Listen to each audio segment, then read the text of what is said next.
votre tâche est immense, mais il faut que vous puissiez rassurer les populations en disant que pour telle chose, voilà la réponse du ministère, la mise en œuvre c'est dans tel temps, etc. Et enfin la maladie universelle, la couverture universelle, je souhaite simplement que ce ne soit pas une bonne idée, mais qu'il y ait effectivement la mise en œuvre. Comment la mettre en œuvre? Comment vous avez commencé la mise en œuvre? Et dans combien de temps? C'est une question extrêmement importante, cette question de Merci, couverture. Maître Masson. On a plusieurs questions à la fois. On va y aller très, très rapidement. La première question concerne les sages-femmes qui chôment. Je voudrais vous donner un exemple. Ça nous permet d'être très concret.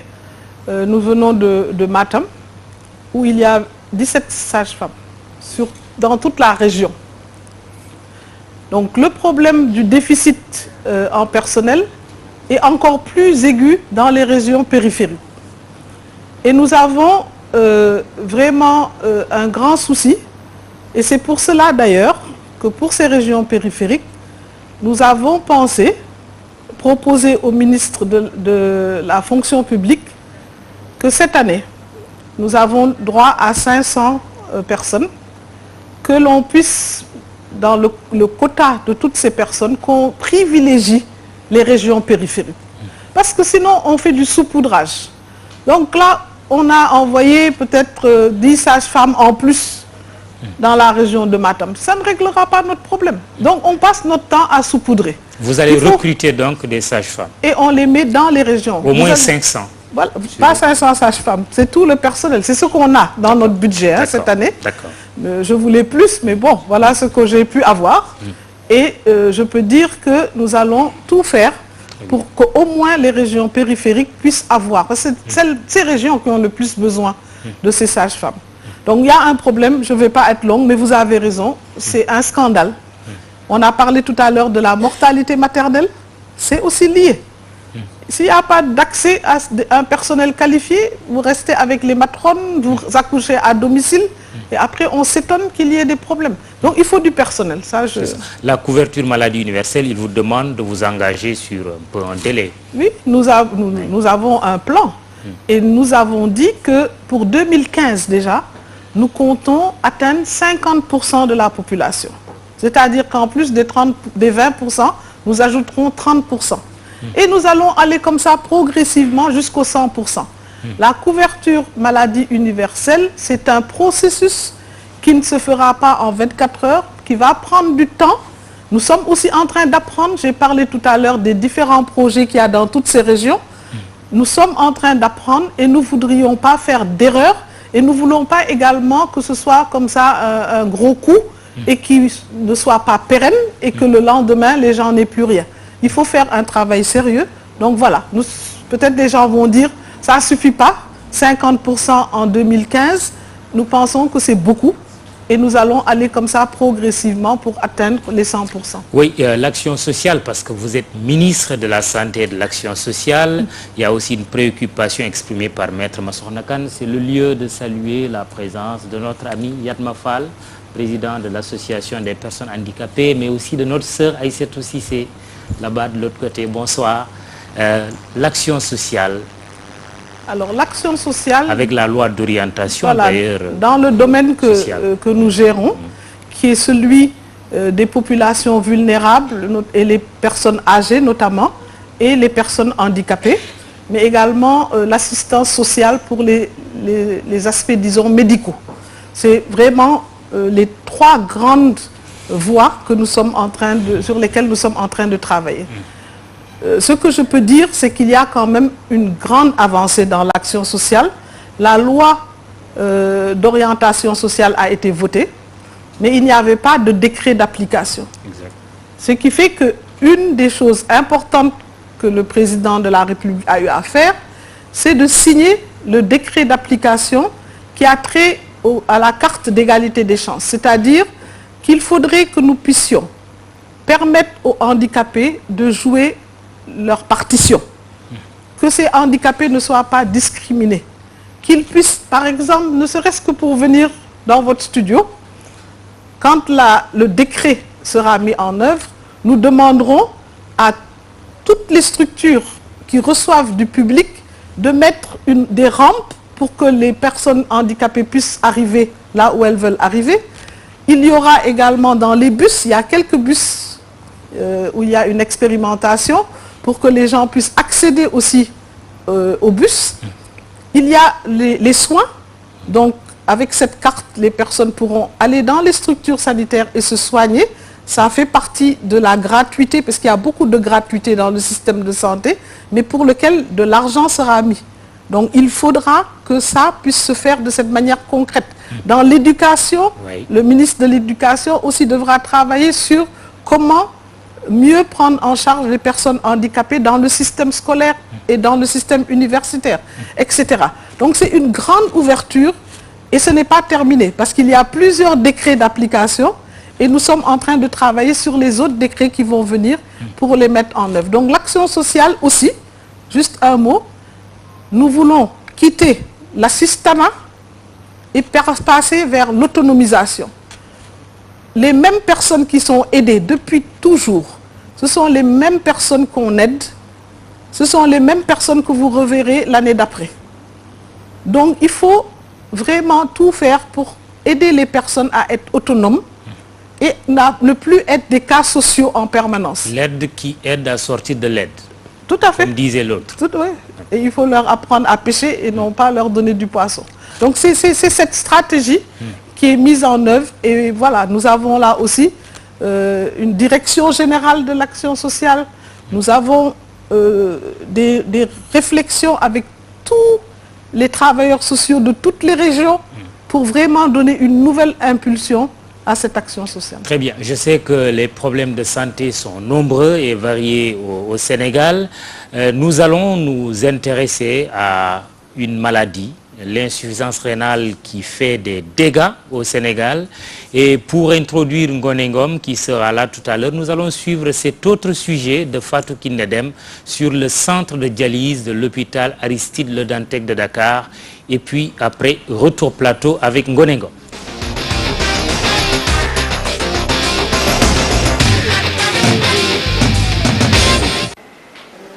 Ils sont au nombre de 96 dialysés à être pris en charge dans ce centre. Malgré la gratuité de la séance de dialyse, les médicaments sont coûteux selon les patients. Vous savez, les médicaments sont très chers, de même que les analyses. Beaucoup de malades ont perdu la vie parce qu'ils ne pouvaient même pas payer leur ordonnance. Si l'accès aux médicaments est un problème, la prise en charge des patients en est un autre. Le Sénégal compterait 15 000 insuffisants rénaux. Environ 4 000 nouveaux cas seraient détectés chaque année, alors que les générateurs sont insuffisants pour répondre à la forte demande. Si le centre a fait le plein, il n'y a plus de place pour quelqu'un d'autre, sauf s'il y a un manquement. C'est-à-dire s'il y a une place qui se libère. Et cette place peut se libérer de 3 façons. Soit l'individu, il voyage, donc il quitte, il n'est plus dans le centre, donc sa place, quelqu'un d'autre le prend. Soit l'individu est transplanté, et ça peut-être que nous allons revenir là-dessus aussi, parce que dans les perspectives, il faut vraiment s'appuyer sur ça. Quand il est transplanté, la place se libère. Soit il décède, et nous travaillons quand même à ce que ces décès aient qu'on ait le moins de décès possible. Et c'est la qualité des soins, je crois, la qualité des soins qui explique qu'il n'y ait pas de place libérée fréquemment. Ainsi, la formation, la prévention et l'extension des centres de dialyse sont prises en compte pour une meilleure prise en charge de la maladie. Nous avions déjà travaillé sur ce qu'on appelle un module, disons, un document de normes et protocoles qui demande à être, disons, confirmé et validé. Nous avons fait le premier travail et ce document permettrait à chaque niveau de la pyramide sanitaire de savoir ce que l'agent de santé doit faire devant telle ou telle chose. Mais la prévention n'empêchera sûrement pas que les gens arrivent en insuffisance rénale chronique. Et c'est pourquoi c'est important de mettre cette technique à la portée des populations. à la portée des populations, ça veut dire les rapprocher des populations. Donc, au Sénégal, le nombre de néphrologues est insuffisant pour une prise en charge correcte de la maladie. Dans ce cadre, le programme national de lutte contre l'insuffisance rénale compte former au moins 5 néphrologues par an.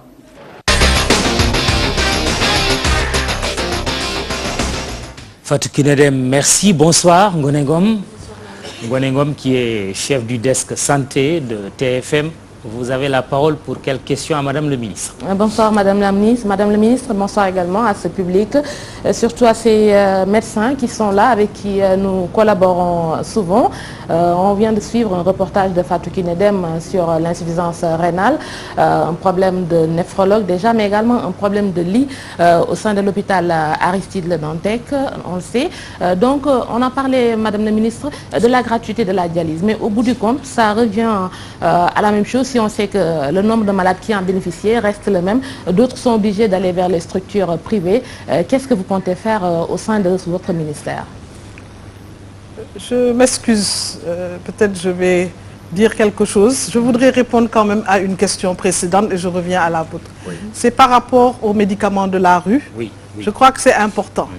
Il y a un conseil interministériel qui va être fait dans quelques semaines. Nous avons travaillé avec les syndicats de pharmaciens, avec l'ordre, avec des partenaires, avec les associations, parce que nous pensons que c'est un fléau. Et vous parlez d'insuffisance rénale. C'est vrai, tous ces médicaments de la rue, qui sont des médicaments de mauvaise qualité, toute cette publicité mensongère qui fait qu'on prend n'importe quoi, telle plante, telle chose au niveau de la personne dans un coin qu'on dit être forte pour traiter telle ou telle maladie, tout cela entraîne des insuffisances rénales. Au bout, beaucoup de personnes qu'on voit aujourd'hui sont passées entre les mains de ces charlatans et ont pris sans doute des médicaments qui n'étaient pas de qualité. Donc c'est pour ça que je voudrais répondre à votre question. Si on reste juste sur ce chapitre, il y a également la médecine traditionnelle. On le sait qui cause beaucoup de problèmes aujourd'hui à ces néphrologues. Alors je voulais d'ailleurs, c'est vrai que je n'organise pas les choses, donc j'avais pensé au président de l'association des tradipraticiens, qui fait un travail remarquable pour dire aux gens, nous pouvons traiter certaines choses, mais nous ne pouvons pas tout traiter. Telle maladie, nous ne pouvons pas la traiter. Telle autre maladie, etc. Faites attention. S'il y a telle chose, allez d'abord chez le médecin. Il fait un excellent travail et je crois que c'est ça qu'on doit faire. Il y a quand même une relation avec les tradipraticiens qui doit être vraiment améliorée pour qu'ils puissent parler aussi et parler dans les langues nationales pour pouvoir vraiment informer les populations. Mais concrètement, pour faire face un peu à ces charlatans qui, charlatans entre guillemets, posent problème aujourd'hui à la santé. Tout à fait. Qu'est-ce que le ministère compte faire? Parce qu'il y a certains, vous l'avez dit, qui disent, bon, je peux soigner telle maladie, je ne peux pas soigner d'autres. Mais il y a également des charlatans, des médecins, en fait, médecins entre guillemets, puisqu'ils se disent médecins maintenant, ils se permettent même de prescrire des radios et autres, qui disent, je peux tout soigner. Qu'est-ce que le ministère compte faire? Alors, c'est pour ça que je parlais tout à l'heure de conseil interministériel. Parce que le ministère de la Santé ne peut pas régler ce problème-là. Si vous pensez que nous pouvons le faire, ce sera vraiment nous donner trop d'importance. Aujourd'hui, le ministère de l'Intérieur doit s'impliquer. Le ministère de l'Éducation doit s'impliquer. L'information, la communication, les médias, tout le monde doit s'y mettre. Moi, je sais qu'aujourd'hui, la publicité, elle se fait où? Au niveau des médias, au niveau des télévisions, au niveau des radios, au niveau des journaux. Donc il y a tout un travail à faire, beaucoup plus large que le ministère seulement de la Santé. Mais nous attellerons à cela, c'est pour ça qu'il y a ce conseil interministériel. Ça permettra de faire un état des lieux, mais après de donner des tâches à tout le monde. Et après d'avoir bien sûr un suivi par le Premier ministre. Et ça nous permettra de changer beaucoup de choses. Ce sera vraiment une première. Maintenant, une question de Ngoné à laquelle vous n'avez pas encore répondu. Voilà, c'était qu'est-ce qu'on va faire. La prise en charge, le nombre de lits, une liste d'attente qui ne cesse de s'allonger. Je peux vous dire qu'en moins d'un an, nous avons mis sur pied une stratégie, le professeur l'a dit, parce que c'était plus une activité qui se menait. Il y a une stratégie avec un plan d'action qui fait qu'aujourd'hui, l'hôpital Le Dantec a reçu près d'une vingtaine, 17 nouveaux générateurs qui leur permettra de prendre, puisqu'on prend plusieurs malades par jour, de presque doubler le nombre de malades qui étaient pris en charge. Ça, c'est important.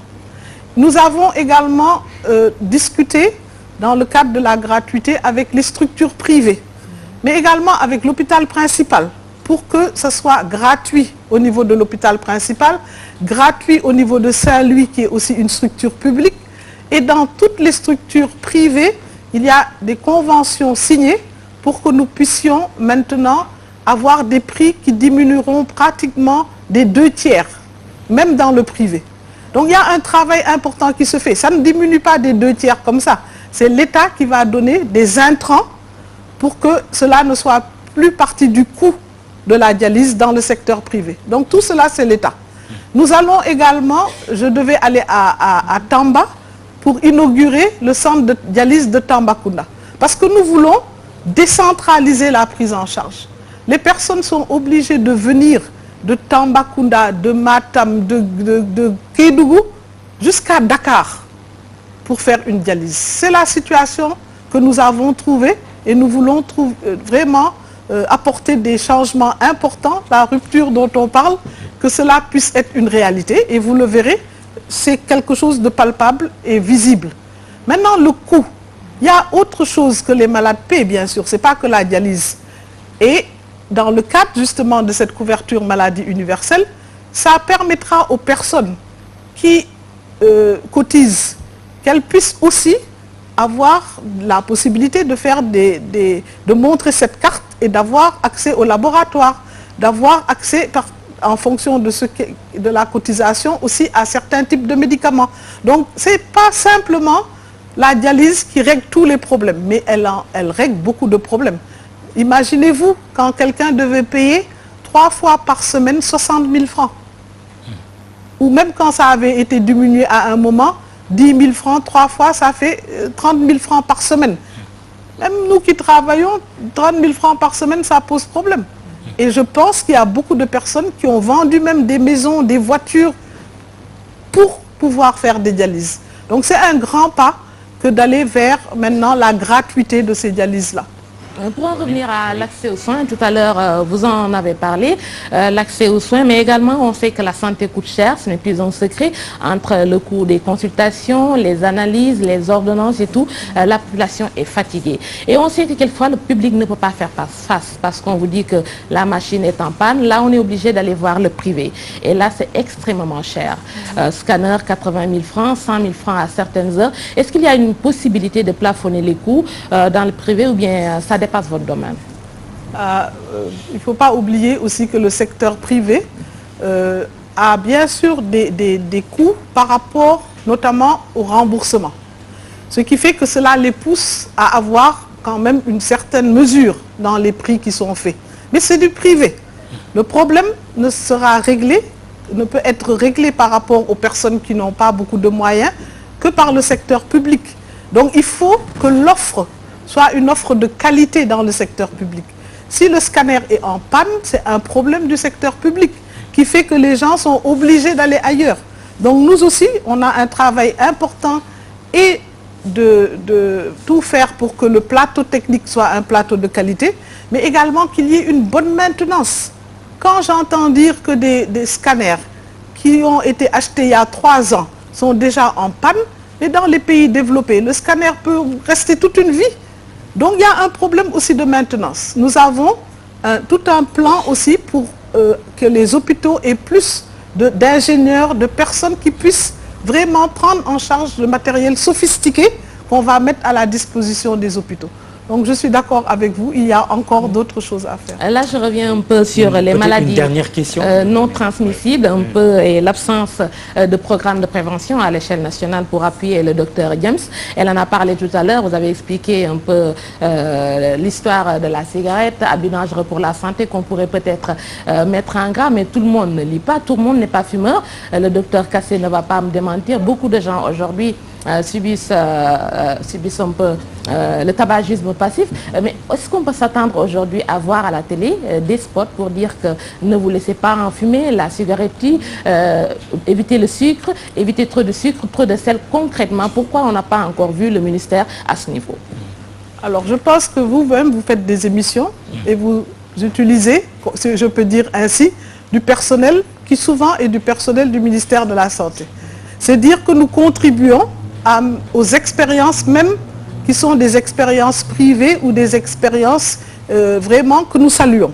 Maintenant, l'éducation pour la santé dont on a parlé était en train de prendre un nouvel envol. Moi, je suis désolée de dire, nous devrons revoir ce leadership parce que la personne, bien sûr, est décédée.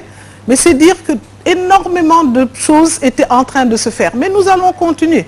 Nous allons nous battre, ne serait-ce que pour la mémoire de cette personne. Parce qu'elle était partie, c'est une personne qui avait un background de marketing social. Donc c'était dans ce sens que nous allions. Mais nous allons continuer parce que les bases sont là aujourd'hui. Et si nous pouvons faire de la publicité, on peut dire, ou en tout cas faire de l'éducation partout sur des maladies transmissibles, je peux vous dire que je parlais encore de la campagne anti-tabac qui va commencer. Donc il y a beaucoup de choses qui sont en chantier. Nous sommes en train de travailler. Et ce que je peux vous dire, c'est que les populations, même pas simplement avec les médias, mais au niveau de la communauté, il y a des personnes qui sont là, qui savent qu'on a ce projet d'aller dans les maisons pour les cancers, notamment pour les gens qui inhalent. Les AVC, il y a le diabète aujourd'hui. Les personnes qui inhalent la fumée. Le tabac encore une fois, dans la loi, il y a des propositions pour qu'il y ait plus que ce soit des zones non-fumeurs. Exactement. Tous les sites publics puissent être des sites non-fumeurs. Et je vous assure que donc, avec tout ça, les choses vont changer. Il faut simplement attendre un peu que la loi soit votée. Comme je l'ai dit, c'est pour moi une question de quelques mois pour qu'on puisse arriver à cela. Et il y aura bien sûr un moment pour que tout s'installe, pour qu'on puisse aller dans le sens de protéger les populations.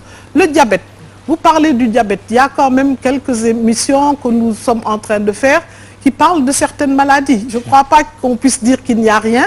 Je ne dirais pas aussi que je n'ai rien trouvé. Mais comme j'ai dit tantôt, il y a une nécessité de mettre plus de moyens pour que ces maladies non transmissibles, ces maladies chroniques qui tuent, puissent elles aussi avoir une place importante. Mais la santé a un coût. C'est ce que j'allais dire à la fin. Une question, Mamdou, à propos de coûts. On va parler un peu du sida. Quand est-ce que l'État va faire valoir sa souveraineté concernant le financement, vu que le Fonds mondial prend en charge presque 80% du financement? Alors, Quel est le programme du professeur Eva Bariko? Le programme.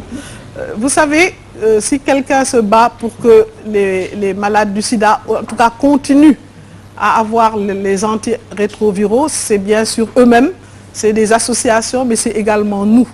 Et nous nous sommes engagés, et nous l'avons dit, pour que nous puissions progressivement augmenter les moyens qui sont mis à la disposition des malades pour les antirétroviraux.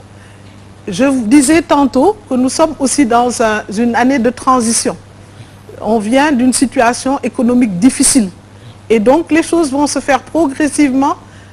Il faut aussi ne pas trop s'inquiéter parce que d'ici les 3 ans qui vont venir, au moins d'ici 2015, le Fonds mondial sera toujours là. Donc nous voulons progressivement remplacer le Fonds mondial pour le cas où il y aurait des difficultés. Ça, c'est vrai, c'est un problème de souveraineté.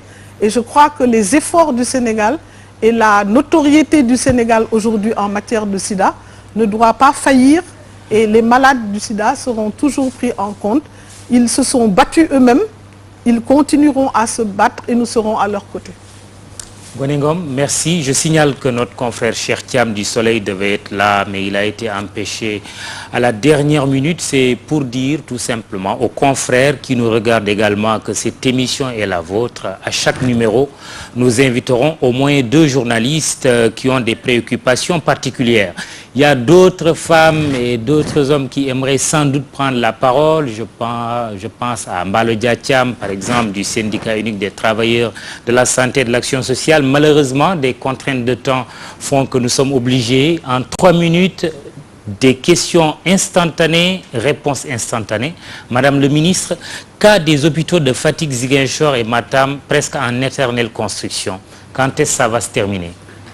Nous allons cette année, et nous l'avons dit, ouvrir au moins progressivement ces hôpitaux. Ils ne peuvent pas continuer à être dans l'état où ils sont. Il y a eu beaucoup de choses qui se sont détériorées. Les travaux sont en cours, sont très avancés. J'ai visité ces 2 hôpitaux et je peux vous dire qu'avant la fin de l'année, nous pourrons au moins ouvrir certaines parties et il y aura des soins qui seront mis à la disposition pour Fatick des populations. Et Ziguinchor. Pour les 2 hôpitaux. Avant la fin de l'année. Tout à fait. Rendez-vous est pris et TFM sera là. Affaire de faux et usage de faux sur un marché de 72 millions en produits phytosanitaires. Certains de vos collaborateurs épinglés, vous avez déclaré chez un confrère, il n'y a pas longtemps, le Quotidien, si ma mémoire est bonne, que la loi soit appliquée dans toute sa rigueur. Où en est-on? Alors justement, si la loi est appliquée dans toute sa rigueur et que vous n'avez entendu parler de rien, c'est que sans doute il y a eu des enquêtes qui ont permis soit de considérer que certains avaient fauté, soit que beaucoup n'avaient rien fait. Et moi je voudrais utiliser cette tribune pour dire que certaines choses ont été dites, et notamment dans le cadre du fait qu'il y a eu substitution à un moment de produits. Et je dirais que les produits qui avaient été commandés étaient des produits qui étaient en fait cancérigènes, encore cancer. Et ces produits ont été changés parce qu'en France, il y a un décret qui interdit la vente de ce produit et qui propose un autre à la place qui n'est pas cancérigène, qui est un produit qu'on peut utiliser sans danger. Et c'est là comme ça que les choses ont été substituées. Et donc, il n'y avait pas de fraude. Ce n'est pas un problème de fraude. Mais pour moi, je crois que ce n'est pas moi-même qui suis impliquée. Et donc, ce que j'ai su, parce que j'ai quand même fait ma propre enquête interne, et voilà où nous en sommes. Mais il faut aussi éviter de faire l'amalgame entre ce contexte-là et le problème beaucoup plus large des produits phytosanitaires dont on a parlé, qui ont été jusqu'à plus de 5 milliards. Donc ça, je dis que tous ceux qui ont fauté, effectivement, il faut éviter aussi, ça me permet de parler de tout ce qui est corruption et autres, les personnes qui ont vraiment eu à détourner des milliards et des milliards doivent rendre ces milliards au peuple sénégalais. Qu'on évite de s'occuper de celui qui a volé un sac de riz et qui est en prison, alors que d'autres sont ailleurs. Donc il faudrait vraiment qu'on règle ces problèmes, qu'on assainisse et qu'il y ait une transparence dans la gestion des deniers publics. Je suis tout à fait pour que la loi soit appliquée à chaque fois qu'il y aura des déviations et une corruption quelconque. Dernière question, Awa Marie Coll Seck a-t-elle une ambition politique? Alors, une ambition politique, je ne voudrais pas rentrer dans des détails de définition de qu'est-ce que c'est que la politique. Moi, je considère qu'aujourd'hui, je fais de la politique. Je suis membre d'un gouvernement, je suis également à la tête d'un mouvement citoyen qui s'occupe des problèmes de la cité. Et donc, je peux dire qu'à chaque fois qu'on a un mot à dire sur ce qui se passe, on fait de la politique. Il faut penser aussi que ceux qui sont dans des partis politiques ne sont pas les seuls à faire de la politique. Moi, je considère, si c'est ça la définition, que je fais de la politique. Je n'ai pas une ambition. Vous savez, j'ai déjà fait beaucoup dans ma vie.